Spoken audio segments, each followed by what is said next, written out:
Captain Lee Do-hyun stood in the massive viewing chamber of Nexus Prime Station and watched thousands of alien ships float in the darkness of space. Each one looked like a work of art. The Vorthak ships were made of crystal that caught the light from nearby stars and threw rainbows across their smooth surfaces. The Kalari vessels looked like giant insects with wings spread wide, their metal shells gleaming green and gold. The luminoid ships barely looked solid at all, just glowing energy that somehow held the shape of a ship.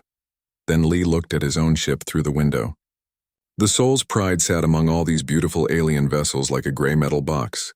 Its hull was thick and square, covered in heavy armor plates. Gun barrels stuck out from every side like angry thorns. Next to the flowing lines of alien ships, it looked like someone had built it with spare parts from a junkyard.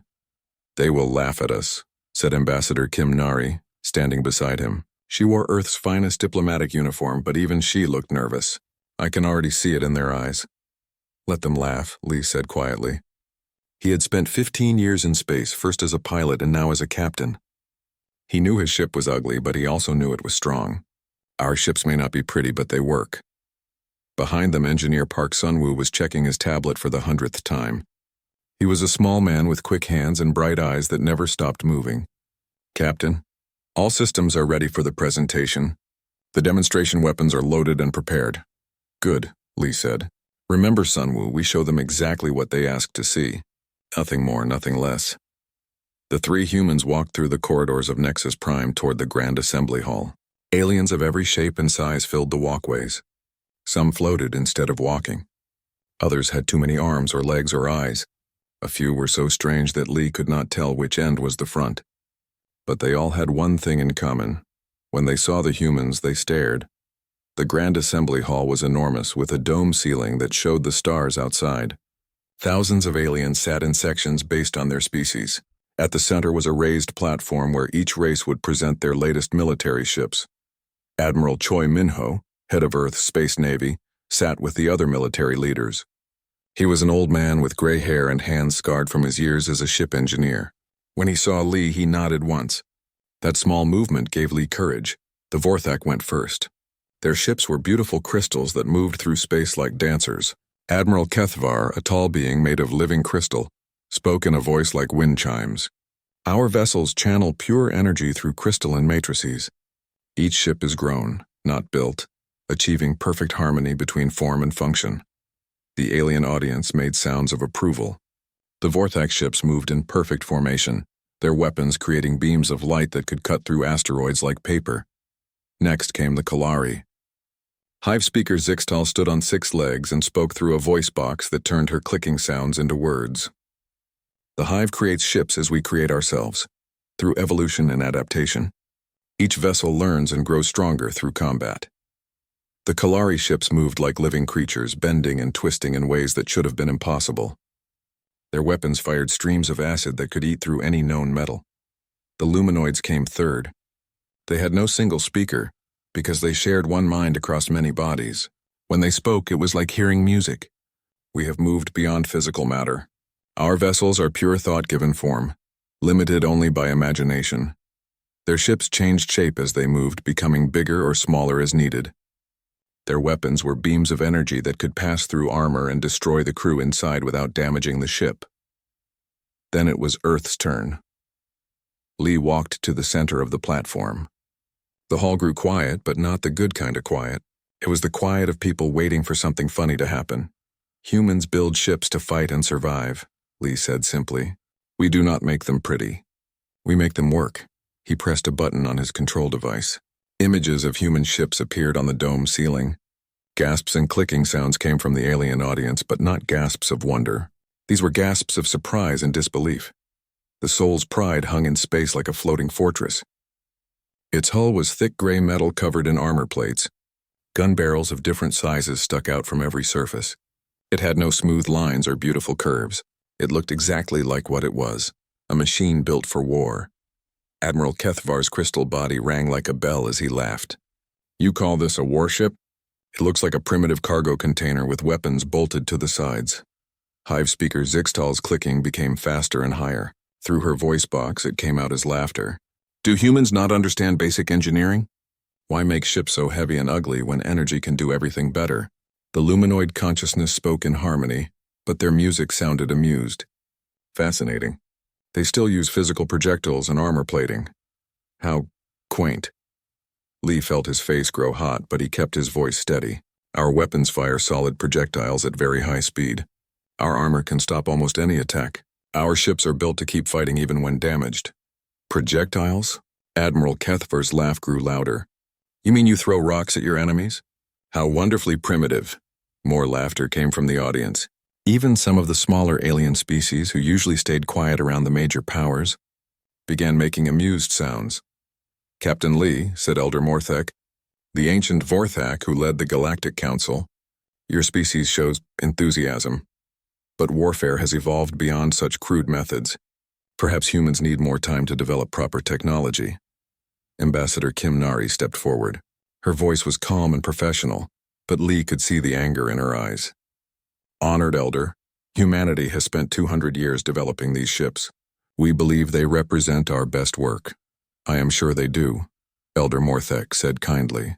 And in time, with proper guidance from more advanced species, humans will learn to build real warships. Until then, the Council grants Earth protected species status. The words hit Lee like a physical blow. Protected species status meant the galaxy saw humans as children who needed babysitters. It meant human ships would only be allowed in the safest parts of space, doing easy jobs while the real powers handled serious threats. Lee looked around the hall at thousands of aliens who saw humans as amusing pets. He thought about all the engineers who had worked day and night to build the Soul's Pride. He thought about Admiral Choi, who had fought in 3 wars to protect Earth. He thought about the weapons that filled his ship's gun ports, weapons that these aliens had never seen in action. Thank you for your consideration, Lee said finally. We look forward to serving the galaxy in whatever way we can. As the humans left the platform, the alien laughter followed them. But Engineer Park Sunwoo was smiling. He leaned close to Lee and whispered, Captain, they have no idea what our guns can actually do. Lee nodded slowly. The galaxy thought human ships were toys. Soon, they would learn differently. Captain Yoon Jiho was drinking coffee in his command chair when the distress signal came through. The Busan runner was 3 days into a routine patrol of the Outer Rim, the safest and most boring part of galactic space. As a protected species, humans were only allowed to patrol areas where nothing important ever happened. Captain, called Communications Officer Bei Woojin from his station, we're receiving an emergency transmission. It's Kalari, sir. Yoon set down his coffee cup. In 3 months of patrol duty, this was the first time anything interesting had happened. Put it through. The main screen flickered to life, showing the face of a Kalari. The insect-like alien's compound eyes were flashing red with panic, and his mandibles clicked rapidly as he spoke.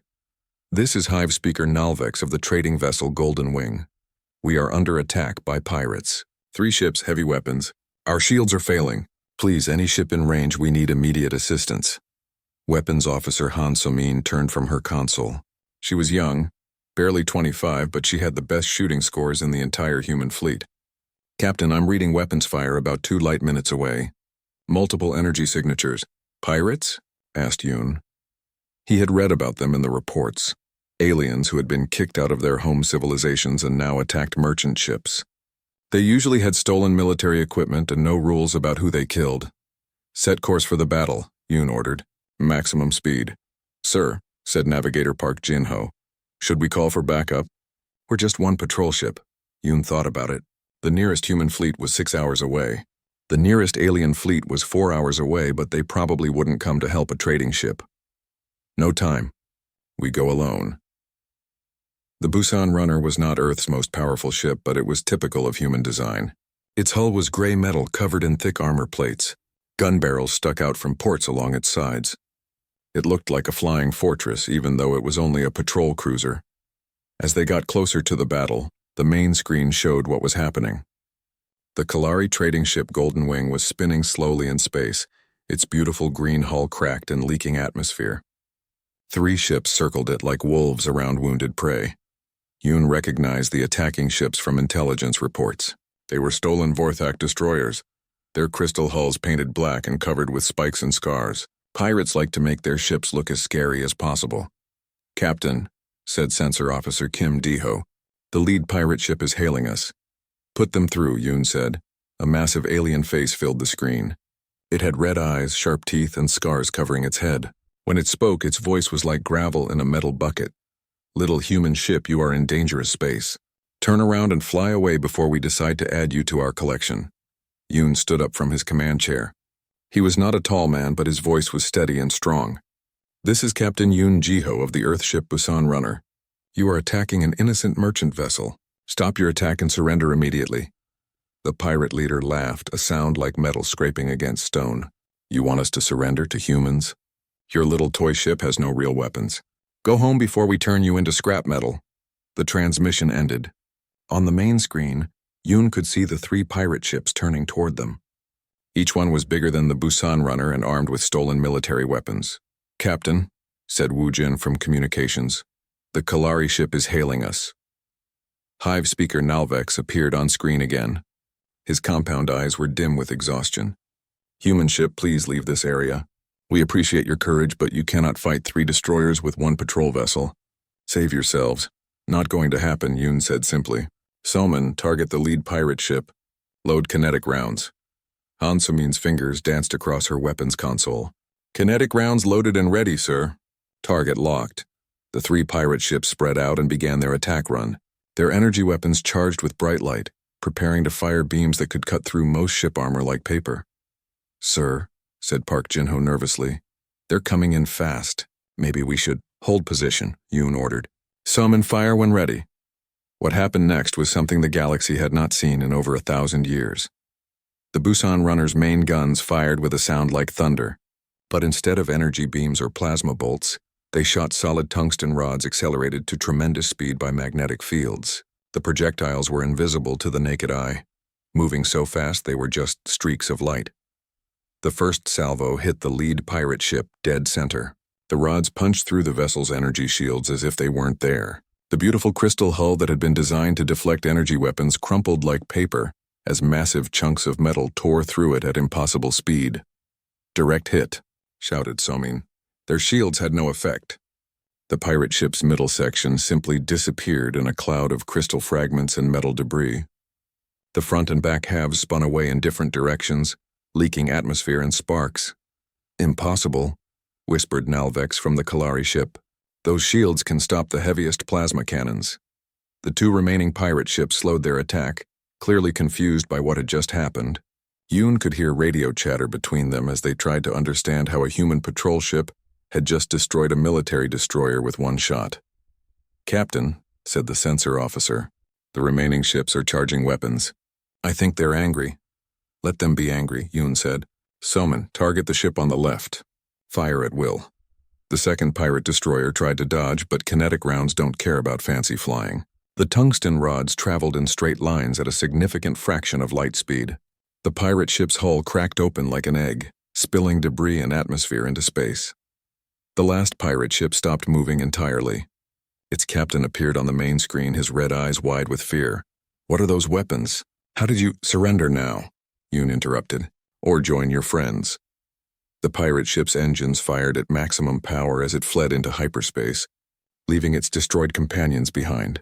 Silence filled the Busan Runner's bridge. The crew stared at their screens in amazement. They had just destroyed 2 military destroyers in less than 5 minutes. Damage report, Yoon said finally. No damage, sir, reported Kim Dae-ho. Their return fire barely scratched our armor. On the main screen, Hive speaker Nalvex was staring at the human ship with his compound eyes wide open. Captain Yoon, how did you do that? Those were military-grade shields. They should have stopped any weapons, Yoon smiled. Hive speaker, our weapons don't use energy. They use mass and speed. Your shields are designed to stop energy attacks, not solid objects moving at relativistic velocity. But kinetic weapons are primitive, Nalvex said, confused. The galaxy stopped using them thousands of years ago. Maybe that's why they work so well, said Han So-min from her weapons station. The rescue operation took 2 hours. The Kalari trading ship was badly damaged but repairable. As human engineers worked to fix the Golden Wing's life support systems, Nalvex kept asking questions about human weapons and ship design. Your armor is so thick, he said to Captain Yoon. Most ships use energy shields for protection. Energy shields fail, Yoon explained. Armor plating doesn't.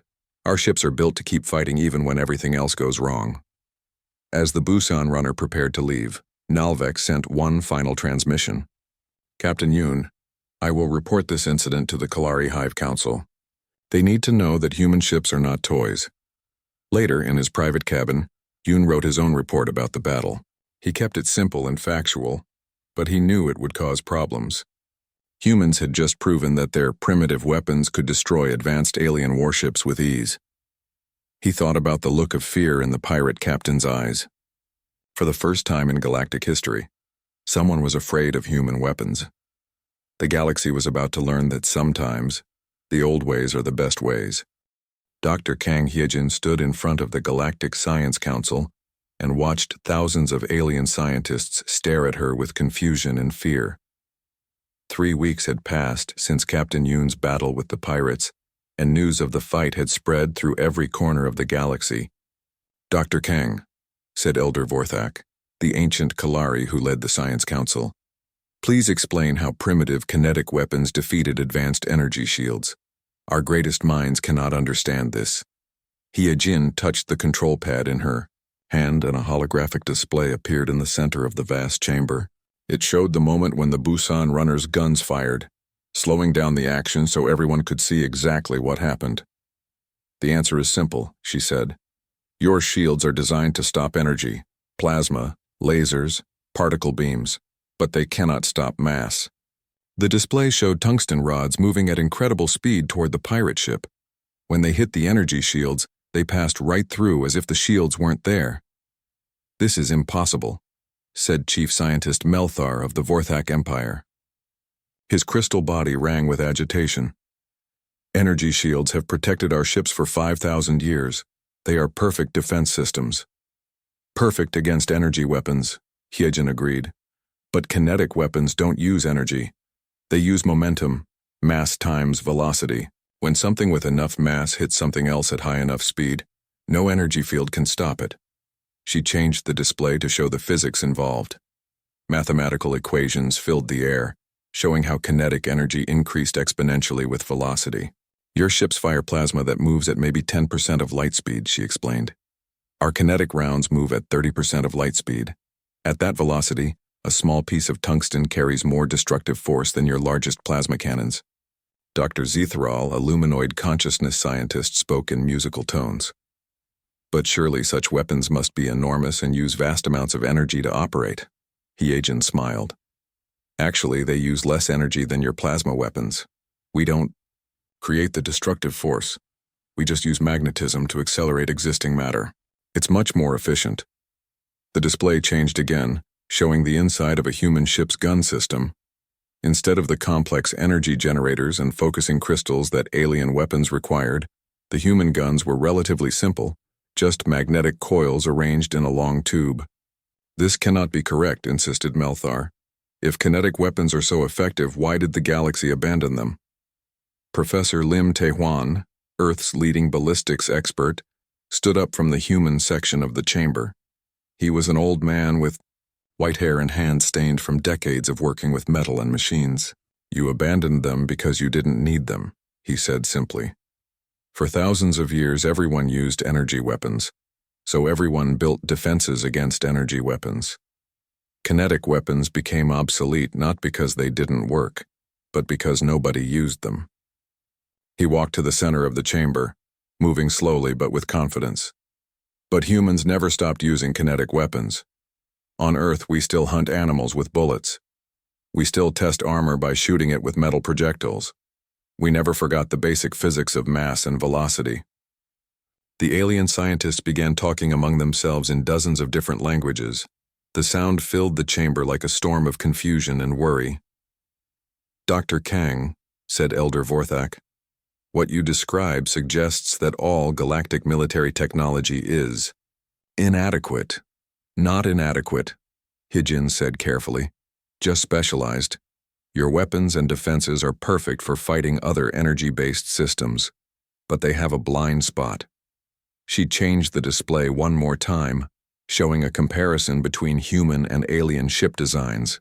The alien vessels were beautiful and elegant, their smooth curves designed to deflect energy attacks. The human ships were ugly and angular, covered in thick armor plates. Your ship designs are optimized for energy warfare, she explained. Smooth curves deflect plasma beams. Light materials allow for better speed and maneuverability. But against kinetic weapons, these advantages become weaknesses. The display showed what happened when kinetic rounds hit different types of hull design.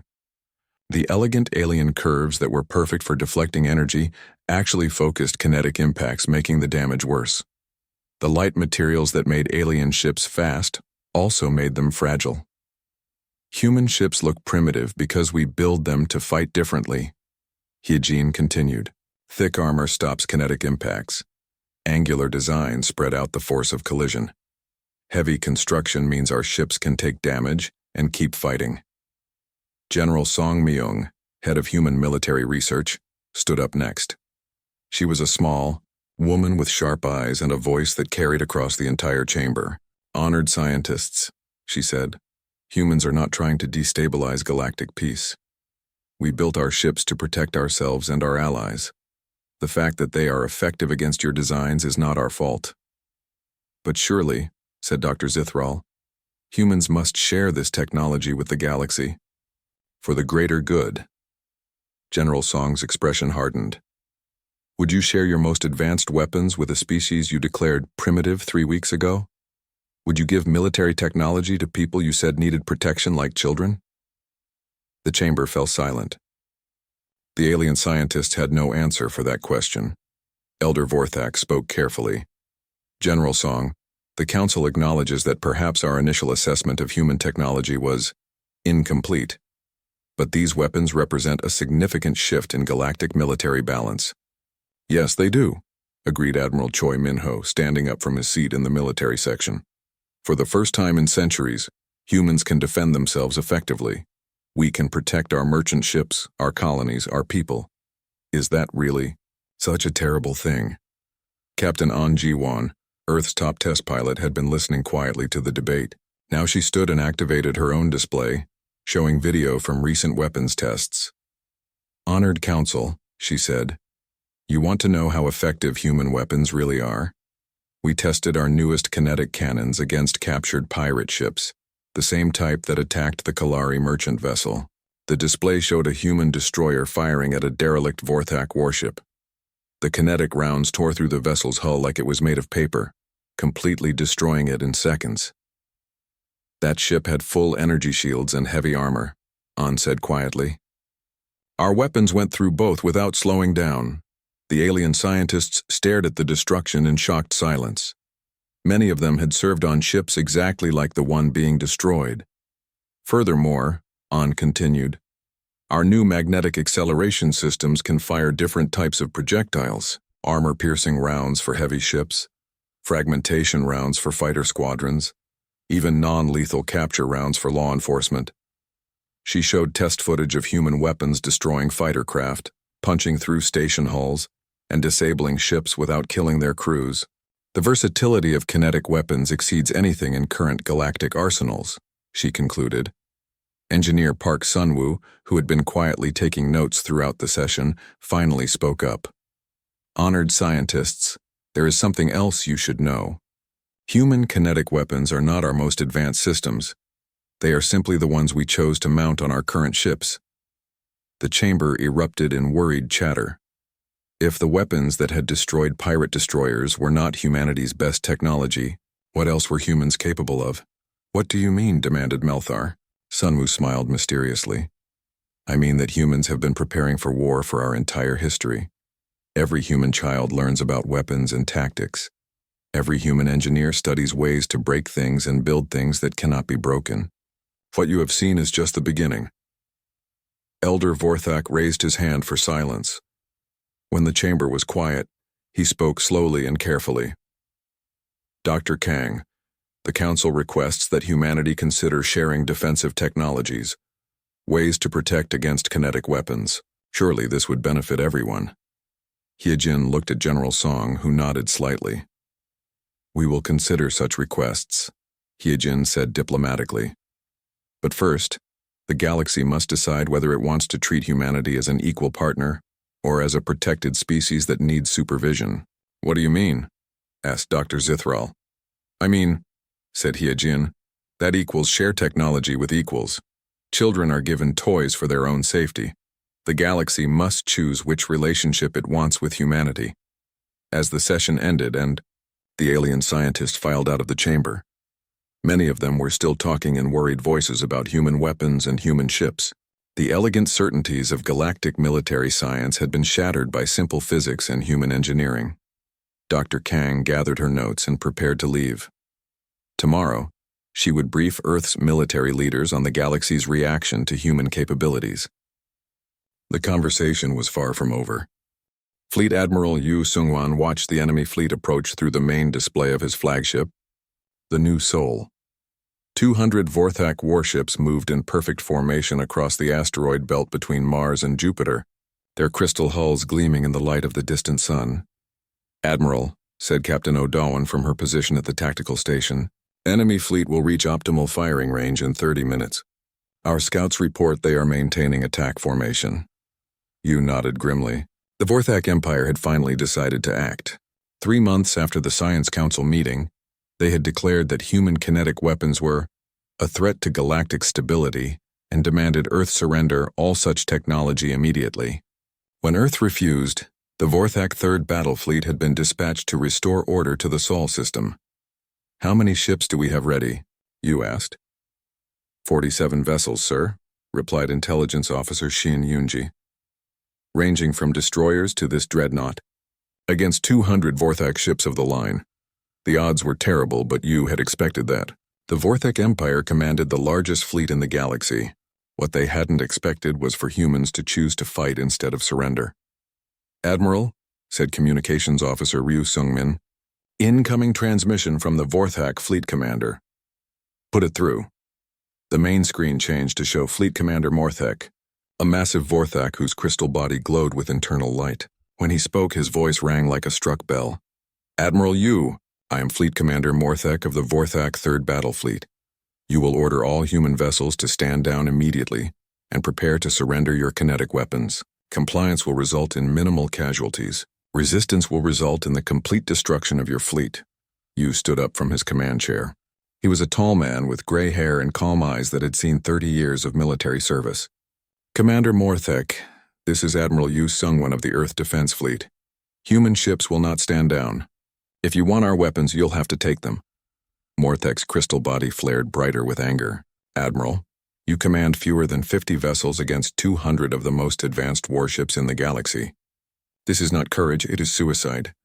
Maybe, Yu said quietly, but it's our choice to make. Earth will not surrender to threats. The transmission ended. Yu looked around his bridge at the men and women who would soon be fighting for humanity's future. They all looked nervous, but none of them looked ready to quit. All ships, Yu said into his communicator. This is Admiral Yu. The enemy fleet will be in weapons range in 25 minutes. Execute Operation Hammerblow. I repeat, execute Operation Hammerblow. Across the human fleet, ships began to move. But instead of forming up for a traditional space battle, they scattered among the asteroids that filled the space between Mars and Jupiter. The massive rocks provided cover and concealment for the smaller human force. Captain O'Dawn commanded the elite Hammer Squadron, 12 destroyers equipped with the most advanced kinetic weapons in the human arsenal. Her ship, the Incheon Thunder, led the squadron deeper into the asteroid field. Captain, said her navigator, the Vorthak fleet is maintaining formation.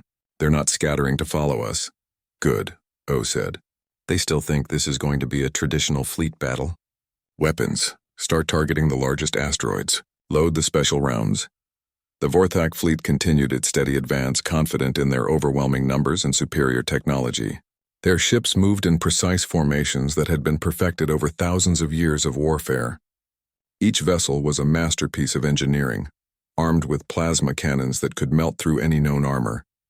But they had never fought in an asteroid field before, and they had never faced an enemy that was willing to use the environment as a weapon. Admiral, reported Shin Yunji from the New Sol, Vorthak lead elements are entering the asteroid belt. They're maintaining tight formation. Perfect, Yu said.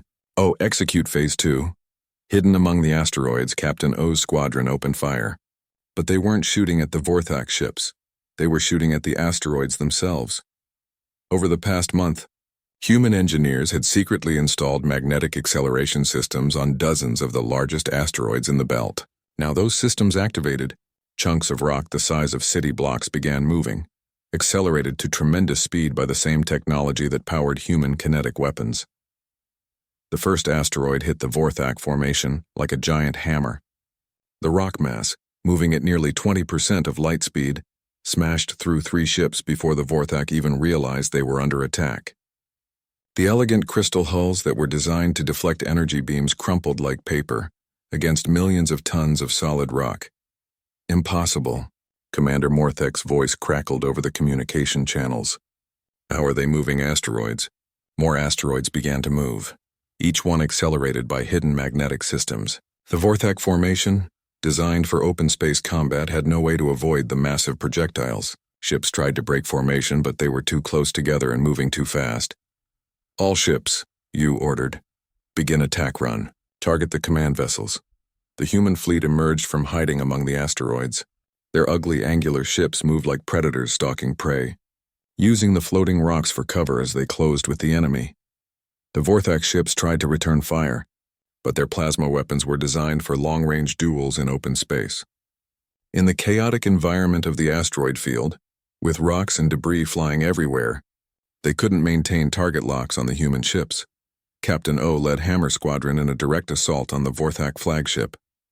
The Inchen Thunder's main guns fired continuously, sending streams of tungsten projectiles into the massive crystal ship. Each impact sent cracks spreading across the alien vessel's hull. Direct hits on the enemy flagship, reported her weapons officer. Their shields are failing. Keep firing, O ordered. Don't give them time to recover. The Vorthak flagship tried to turn away, but it was too large and slow to maneuver effectively in the asteroid field. Human destroyers swarmed around it like angry wasps, their kinetic weapons tearing chunks from its crystal structure. "This is Fleet Commander Morthek," came the desperate transmission. "All ships retreat to open space. Repeat, retreat to open space immediately." But it was too late. The Vorthak fleet was trapped in the asteroid belt, their formations broken, their ships scattered and confused. Human vessels emerged from behind rocks to attack, then disappeared again before the aliens could respond effectively. Admiral Yu watched the battle unfold from the bridge of the New Sol. His ship's main guns were firing constantly, each shot sending massive kinetic rounds into Vorthak vessels. The alien ships were tough, but they weren't designed to survive impacts from solid projectiles moving at relativistic speeds. "Admiral," reported Captain Nam Jihoon from the destroyer Sol's Fury, "enemy resistance is collapsing. Multiple ships are attempting to surrender." "Accepted," Yu said immediately. "All ships cease fire on any vessel that powers down weapons and shields." The battle lasted 4 hours. When it was over, the proud Vorthak 3rd Battle Fleet was destroyed. Of 200 ships, only 3 escaped to hyperspace. The rest were either destroyed or captured by human forces. "Damage report," Yu requested. 7 ships lost, 15 damaged but repairable, reported Shin Yunji. "Enemy losses, 197 vessels destroyed or captured." Yu sat back in his command chair and rubbed his tired eyes.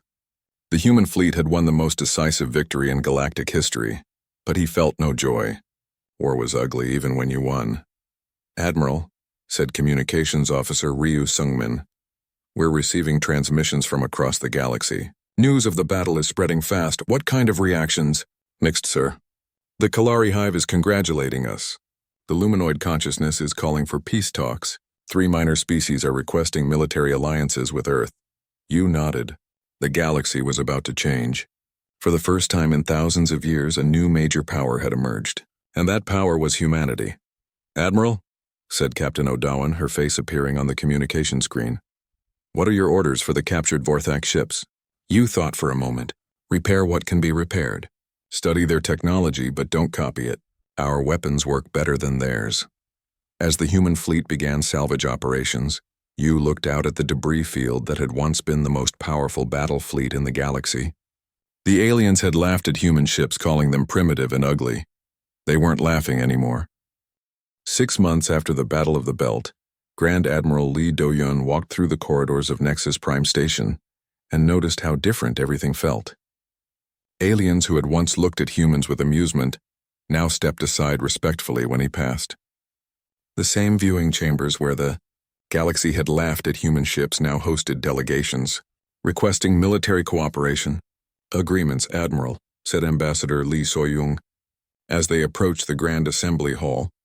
"The Kalari delegation is very eager to discuss their proposal. They're offering significant trade concessions in exchange for kinetic weapon technology." Lee nodded but said nothing. He had been promoted to Grand Admiral after Admiral Choi's retirement, and now he commanded all of Earth's military forces. It was a responsibility he had never wanted.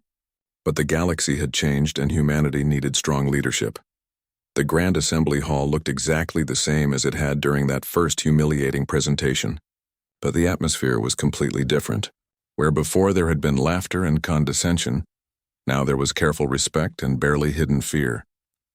President Park Jae-woo, Earth's elected leader, sat in the front row of the human delegation. He was a former engineer who understood both politics and technology, which made him perfect for dealing with the current galactic situation.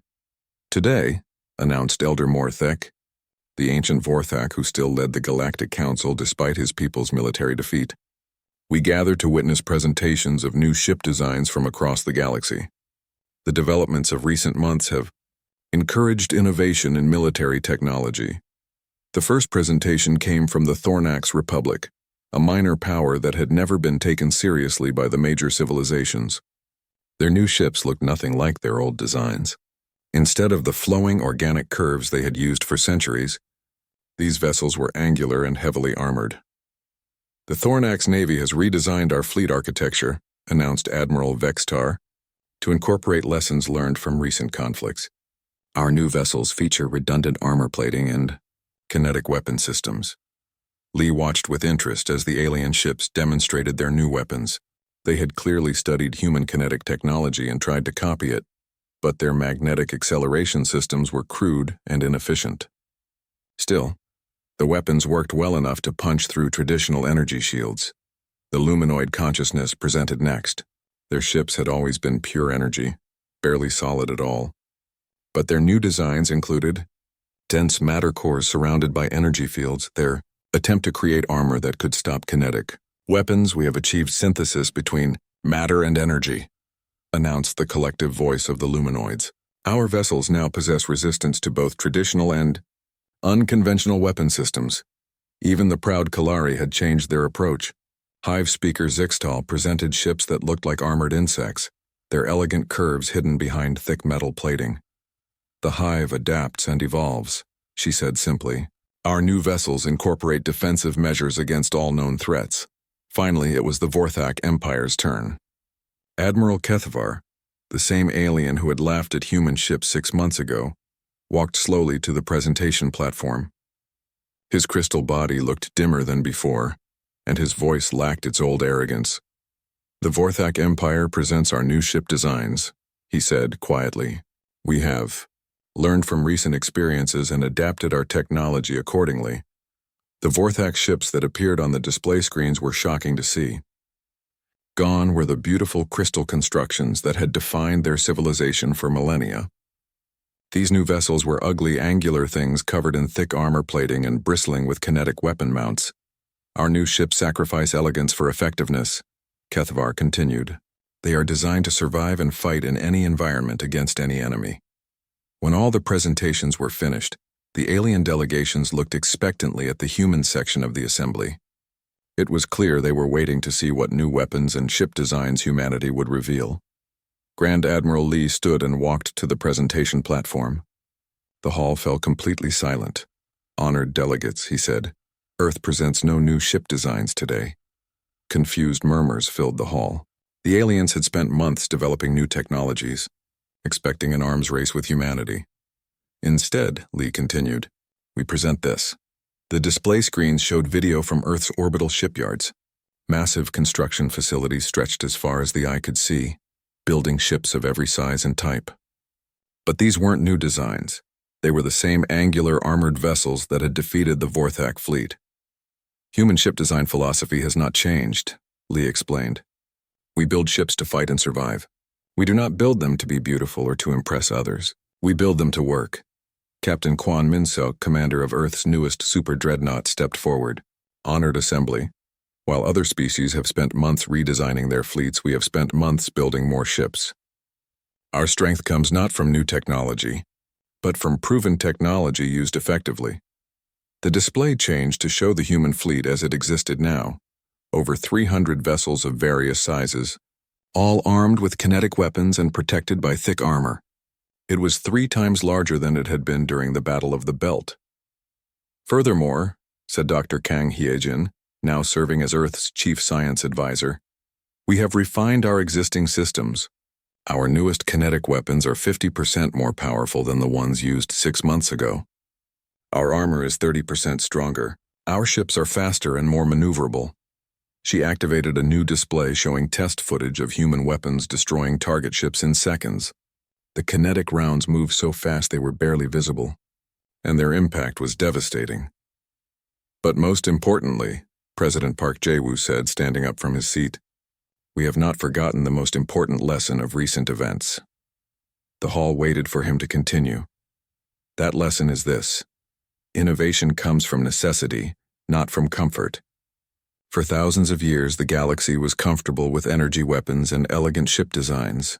You perfected those technologies because they worked against each other, but perfection can become stagnation. He gestured toward the human delegation. Humans never stopped innovating because we never stopped fighting. Every human child learns that peace is temporary and war is always possible. This shapes how we think and how we build. Engineer Park Sun-woo, now promoted to Chief Technology Officer for all of Earth's military, stepped forward with a tablet in his hands. Honored delegates, he said, you have asked repeatedly for access to human technology. Today, we are prepared to share some of our knowledge.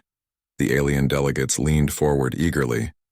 We will provide defensive technologies, improved armor designs, kinetic weapon countermeasures, structural engineering techniques. These will help protect your people and your ships. The delegates began talking excitedly among themselves, but Sun-woo held up his hand. However, he continued, we will not share offensive technologies. Those must be earned through alliance and trust, not demanded through threats or purchased through trade. Elder Morthek spoke carefully. Chief Sun-woo, what would humanity require to consider such alliances? Ambassador Lee So-young answered, equal treatment. Recognition that humanity is a major galactic power, not a protected species that needs supervision. Respect for our sovereignty and our right to defend ourselves. And, added Grand Admiral Lee, understanding that humans will continue to build ships our way, not your way. We will not make our vessels beautiful to please alien aesthetics. We will make them functional to protect human lives. The Assembly voted that afternoon. By an overwhelming majority, humanity was granted full membership in the Galactic Council with all the rights and responsibilities that entailed. The protected species designation was formally removed. As the session ended and delegates began filing out, Admiral Kethfer approached Grand Admiral Lee. The Vorthak's crystal body glowed dimly with what might have been shame. Admiral Lee, he said quietly, I owe you an apology. When your people first presented their ships, I called them primitive. I was wrong. Lee studied the alien's face. You weren't wrong about how they looked, Admiral. Human ships are ugly, but ugly can be effective. Yes, Kethavar agreed. I am beginning to understand that elegance is not always evolution. Sometimes the crude solution is the right solution. Later that evening, Lee stood again in the viewing chamber where this had all begun, looking out at the ships floating in space around Nexus Prime. The alien vessels still looked beautiful with their flowing lines and graceful curves. But now they were also covered in armor plating and kinetic weapon mounts, making them look like elegant dancers wearing combat gear. Captain Quan Minsuk joined him at the window. Admiral, the new Vorthak designs are actually quite effective. Their armored design is almost as good as ours. Almost, Lee agreed, but they're still thinking like aliens, trying to make weapons that look beautiful. We think like humans, trying to make weapons that work. Engineer Park Sun-woo approached with a datapad showing production reports. Admiral, the shipyards are requesting permission to begin construction of the new heavy dreadnought class. The designs are ready. Lee looked at the plans on the pad. The new ships were even uglier than the current human fleet. Massive, rectangular,